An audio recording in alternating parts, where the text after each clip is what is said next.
श्रीमान योगी भाग 1 कथा 23. बाबाजी नरसप्रभू कैदेच्या भीतीने पुण्याच्या लालमहालात आले. त्यांना आलेल्या फरमानाने दादोजी मात्र भयंकर काळजीत पडले.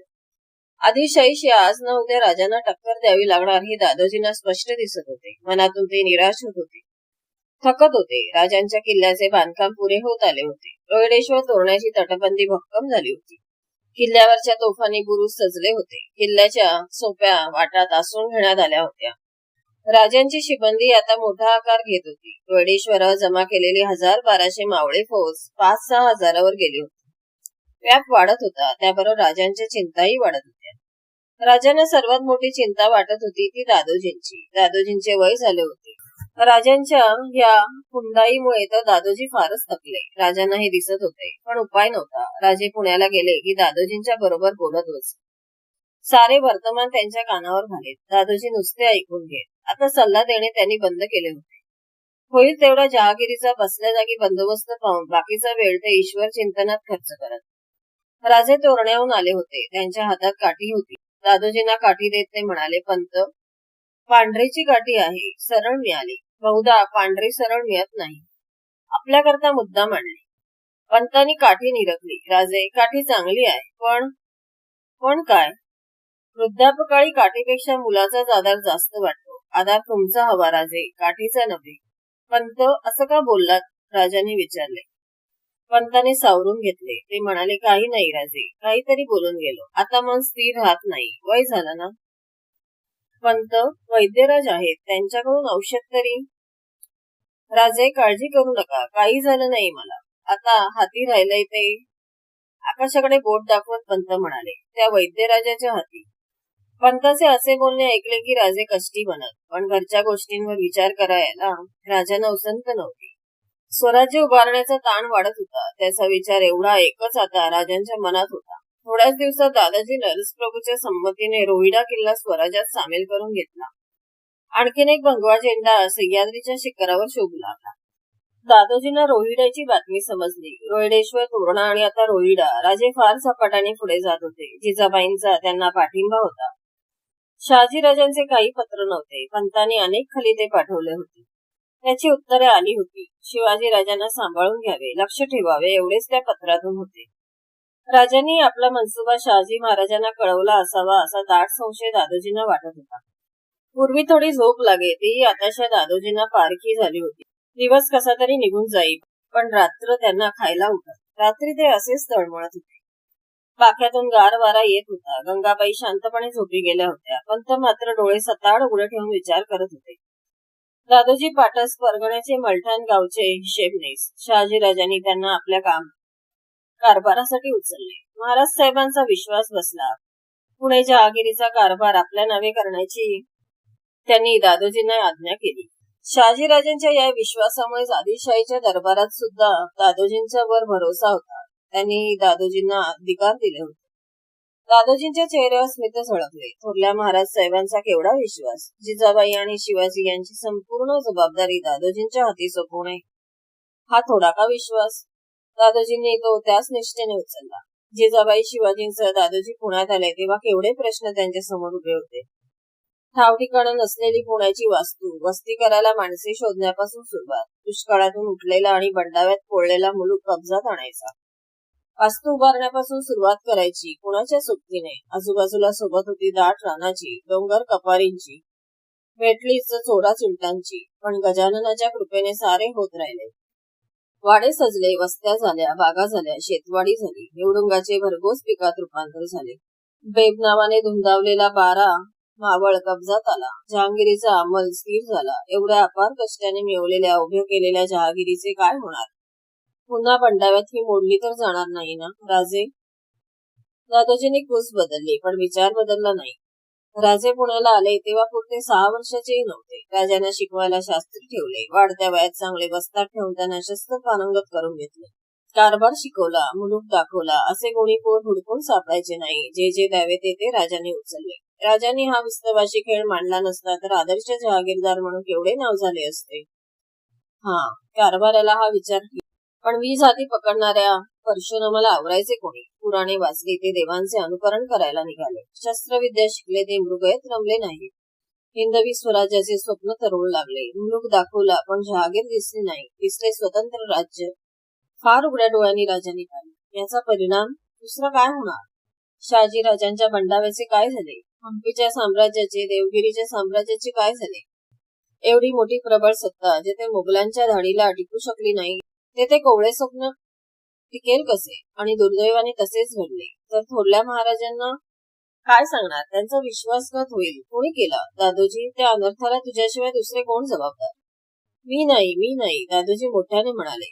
त्यांचे सारे अंग घामाने भिजले होते. कासावीस झालेले दादोजी अंथरुणावर उठून बसले. गंगाबाई जागा झाल्या. घाबरून म्हणाल्या, काय झालं? काही नाही, दादोजी म्हणाले. त्यांनी पंचाने घाम पुसले. तांब्यातले पाणी ते प्यायले. त्यांचे लक्ष देवघराकडे गेले. वात मंदावली होती. पंतांनी उठून समईची काजळी झाडली. वात फरफरत मोठी झाली. देवाऱ्यातील गजाननाची मूर्ती त्या सौम्य प्रकाशात उजळली. पंतांनी हात जोडले. परत ते अंथरुणावर येऊन झोपले. बराच वेळ पंतांना झोप लागली नाही. पंत दचकून जागे झाले. गंगाबाई त्यांना हलवून जागे करत होत्या. पंतांनी डोळे उघडताच गंगाबाईंना विचारले, स्वप्न पडलं का? घामपुशीत पंत म्हणाले, हो, एवढं वाईट स्वप्न मला पडलं नव्हतं. कसलं स्वप्न? राजे शिकारीला गेले होते. बरोबर कोणी नव्हतं. एक भलं मोठं अस्वल अचानक राजांच्या अंगावर आलं. राजांनी बार काढला तरी ते हसत येतच होतं. 2 पायावर उभं राहिलेलं ते अस्वल केवढं मोठं होतं. राजांना त्याने गाठलं. अंगरख्यावर रक्त दिसलं. रक्त दिसलं ना, मग ते चांगलंच. विषय बदलीत पंत म्हणाले, पहाट झाली? हो, नुकतीच झाली. उठले होते. तोच तुमचा आवाज ऐकला. जाग केलं. ठीक आहे, मी उठतो. पंत सकाळी स्नानसंध्या आटपून कसबा गणपतीला जाऊन आले. कपडे करून जिजाबाईंच्याकडे गेले. पंतांनी विचारलं, राजे कुठे गेलेत? शिवापूरला. केव्हा येणार आहेत? जेवणाला येणार असा निरोप आहे का? काही नाही, सहज विचारलं. तुमचं भाग्य थोर म्हणून राजांच्या सारखे चिरंजीव तुम्हाला लाभले.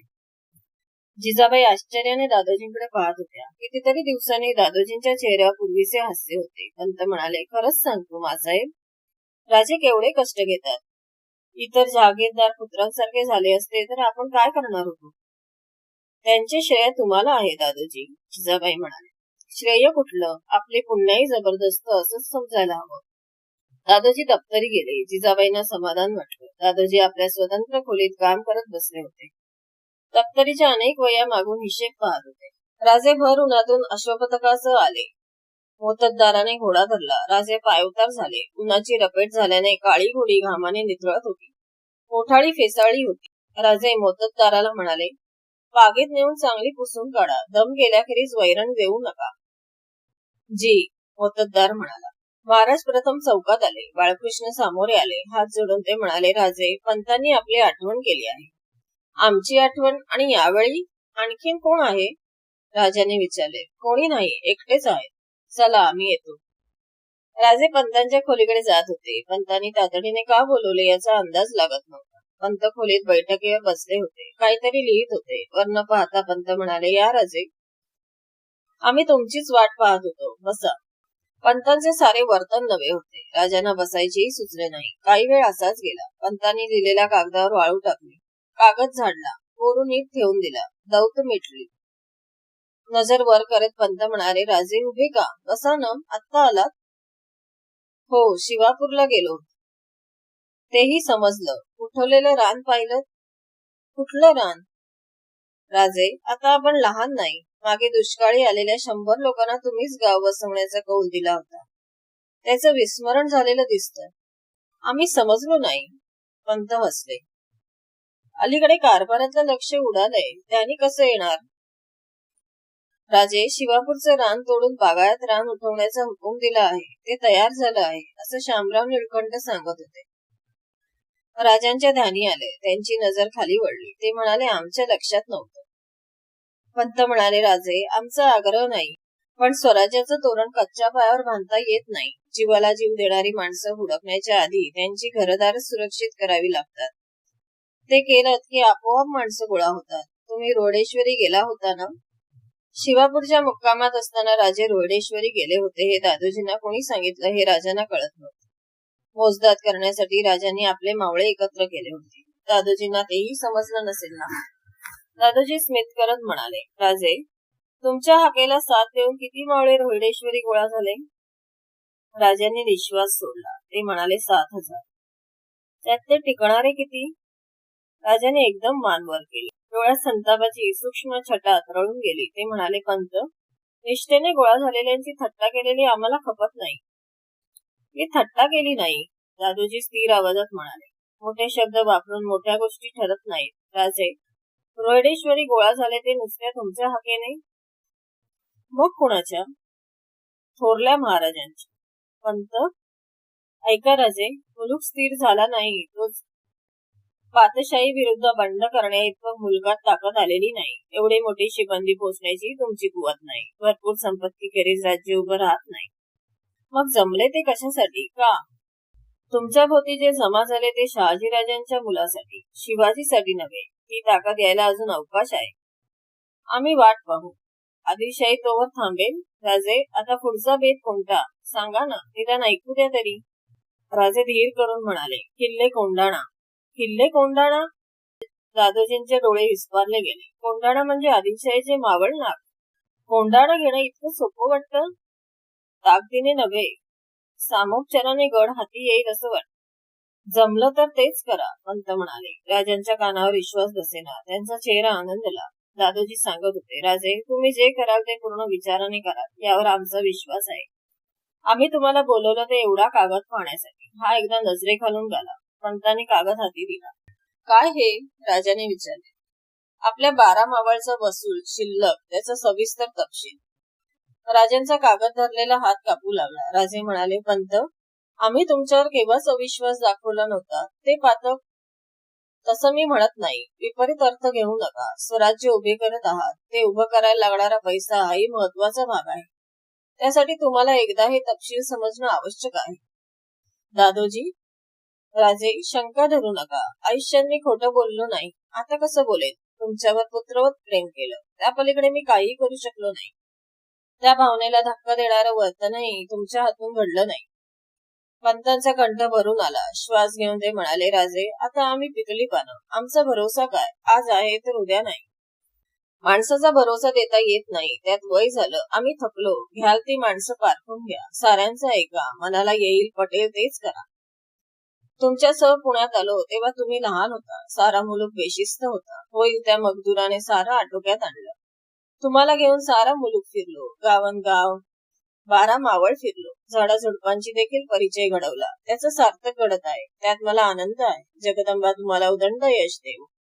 याखेरीज या जीर्ण कुडीची कोणतीच इच्छा मागे राहिली नाही. दमला असाल. मासाहेब वाट पाहत असेल. जात. राजांनी दादोजींचे पाय शिवले. राजांचे मन भरून आले. दादोजी म्हणाले, शतायुषी भव, विजयी भव. राजांचे मन भारावले होते. पाय उचलत नव्हते. दादोजी असे कधी वागले नव्हते, बोलले नव्हते. आपल्याच विचारात राजे महाली गेले. मंचकावर बसून राहिले. सईबाई मागे येऊन केव्हा उभ्या राहिल्या हेही त्यांना कळले नाही. कपडे उतरवावेत ना म्हणत राजांनी मागे पाहिले. काही न बोलता सईबाईंच्या हाती राजांनी पागोटे दिले. तलवार उतरली. दुशेला सोडून ते बसून राहिले. महाली यायला वेळ लागला. मासाहेबांच्याकडे नाही, सई, दादोजींकडे गेलो होतो. त्यांनी आठवण केली होती. सईबाई हसल्या. का हसलात? राजाने विचारले. तरी स्वारी एवढी गंभीर दिसते. काय घडलं? राजे हसले. म्हणाले, हा मात्र तर्क चुकला. आज नेहमीप्रमाणे काही घडलं नाही. रोहिडेश्वरी सारे मावळे गोळा केल्याचे कळूनही दादोजी काही बोलले नाहीत. मग काय बोलले? तोच विचार करतोय आम्ही. तो नंतर करा. मासाहेब जेवणासाठी वाट पाहत आहेत. राजे जेवून महाली आले. पलंगावर झोपले. अंग जडावले होते, पण झोप येत नव्हती. सईबाई आल्या तेव्हा राजाने विचारले, जेवलात? हो. लवकर जेवण झाली? लवकर कुठलं, आज फार जेवलो. भूकच संपेना. सईबाई पायथ्याला बसल्या. राजे काही बोलणार तोच हाक आले, शिवबा. सईबाई उभ्या राहिला. राजे पण उठले. मासाहेब आले. चेहरा म्लान होता, घाबरलेला होता. जिजाबाई म्हणाले, राजे, दादोजी घाबरे झालेत, चल. मासाहेब वळल्या. राजे महालाबाहेर धावले. पाठोपाठ मासाहेब, सईबाई धावल्या. दादोजींच्या निवासाबाहेर मनोहारी अमात्य डबीर गोळा झाले होते. राजे आत गेले. दादोजी शय्येवर पडले होते. गंगाबाई शेजारी अश्रू टिकत बसल्या होत्या. महाराज धावले. दादोजींच्या छातीवर हात ठेवत म्हणाले, पंत, काय झालं? आणि राजे ओरडले, अरे, कुणी वैद्यांना बोलवा. हाताने इशारा करीत पंत म्हणाले, नको, त्याचा आता उपयोग नाही. मासाहेबांचा हात तोंडावर गेला. त्या म्हणाले, पंतांनी काही घेतलं तर नाही. एक वार संपून राजांनी मासाहेबांकडे पाहिले. क्षणात राजांच्या अंगाला मुंग्या सुटल्या. पंतांच्याकडे वळून राजे ओरडले, पंत, हे खरं? दादोजी शांतपणे म्हणाले, खरं आहे. आता वैद्यराज काहीही करू शकणार नाही. स्त्रियांच्या तोंडून दुखद्वार निघाले. गंगाबाई बसल्या जागी मूर्छित झाल्या. त्यांना सावरले गेले. राजांना हुंदका फुटला. दादोजी, काय केलं हे? कोणत्या अपराधाची कठोर शिक्षा दिली? म्हणत राजांनी मान वर केली. दादोजींच्या नजरेला नजर देत राजे म्हणाले, पंत, आमच्या स्वराज्याचा एवढा कंटाळा होता तर तसं सांगायचं होतं. माझ्या हाताने मी बांधलेलं स्वराज्याचं तोरण उतरवलं असतं. रडत राजांनी दादोजींच्या छातीवर मस्तक टेकले. पंतांचा थरथरता हात राजांच्या केसांवर फिरवला गेला. पंत म्हणाले, रडू नका राजे, असं अशुभही बोलू नका. आता फार वेळ नाही. पुष्कळ सांगायचं आहे, ऐका. राजांची मान उचलली. पंत सांगत होते, तुमच्यावर माझा राग नाही, वैतागून मी जात नाही. पण राजे, आम्ही पडलो जुनी माणसं. तुम्हा तरुणांची छाती आमच्या जवळ कुठली? डोंगर कपारीत जन्मलेला झरा हाताशी येईल त्या उड्या नाल्याची संगत करत नदी बनून सागराला भेटायला जातो. त्या प्रवाहाला असंतपणाची, खळखळाटाची, प्रपातांची भीती कुठली? पण आम्ही जुनी माणसं डबक्यासारखी उन्हाच्या भीतीने आटत जाणं एवढंच ठाऊक असतं. तुमची धाव आमच्या जवळ नाही राजे. पंत, ऐका राजे, तुम्ही जो खेळ मांडला तो सजला तर पृथ्वी मुलाचं कौतुक होईल. पण दुर्दैवाने अपयश आलं तर? राजे, यशाचं कौतुक सारेच करतात, पण अपयश आलं तर बोल मोजक्यानाच लागतो. स्वतंत्र संस्थापकाला लुटारू, बंडखोर बनायला फारसा वेळ लागत नाही. आयुष्यभर इमानी इतबारे थोरल्या राजांची सेवा केली. बोल लावून घेतला नाही. वृद्धापकाळी अपयशाच्या भीतीने मन कचरतं. राजे, रंगीत कपड्यांना मळ सोसतो, पण श्वेत वस्त्र परिधान केलं तर त्याला एवढाही डाग खपत नाही. तो चटकन साऱ्यांच्या नजरेत भरतो. राजांच्या अश्रूंना खळ नव्हता. ते म्हणाले, पंत, कसली भीती बाळगलीत? अपयश आलं तर आनंदाने सहन करावं हे तुम्हीच सांगितलं ना? डावा हात हलवीत पंत म्हणाले, नाही राजे, त्या अपयशाला मी भीत नाही. बंगळुरूहून थोरल्या महाराज साहेबांनी माझ्या जबाबदारीवर तुम्हाला आणि मासाहेबांना पाठवलं. तेव्हा ते म्हणाले होते, दादोजी, ही आमची अमानत तुमच्या हाती देतो. जीव मोलानं सांभाळा. तुमच्यामुळे मी निश्चिंत आहे. भीती वाटत होती त्यांच्या एका शब्दाची, बोलाची. राजे, पाणी. राजाने पाणी पाजले. दादोजींचा घाम टिकला. दादोजी म्हणाले, मासाहेब, देवाऱ्यात गंगोदक आहे, तुळशीपत्र आहे. राजे, आम्हाला मांडी द्या. राजाने डोळे टिपले, मांडी दिली. दादोजी जिजाबाईंना म्हणाले, मासाहेब, माझं नशीब थोर म्हणून तुमच्या राजांच्या डोळ्यातले अश्रू पाण्याचं भाग्य मला अंतकाळी लाभतं आहे. देवानी देखील याचा हेवा करावा.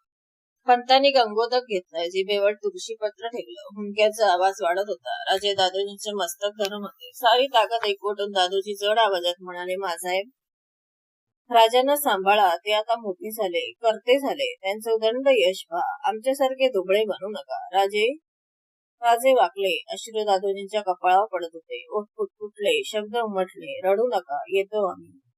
राजांचे अश्रू पुसायला पंतांचा डावा हात उंचावला गेला. शेवटचे शब्द उमटले राजे आणि उंचावलेला हात कोसळला. व्हिडिओ आवडल्यास लाईक, शेअर आणि सबस्क्राईब करा आणि नोटिफिकेशनची बेल दाबा, म्हणजे माझे व्हिडिओ अपलोड होताच तुम्हाला नोटिफिकेशन मिळेल.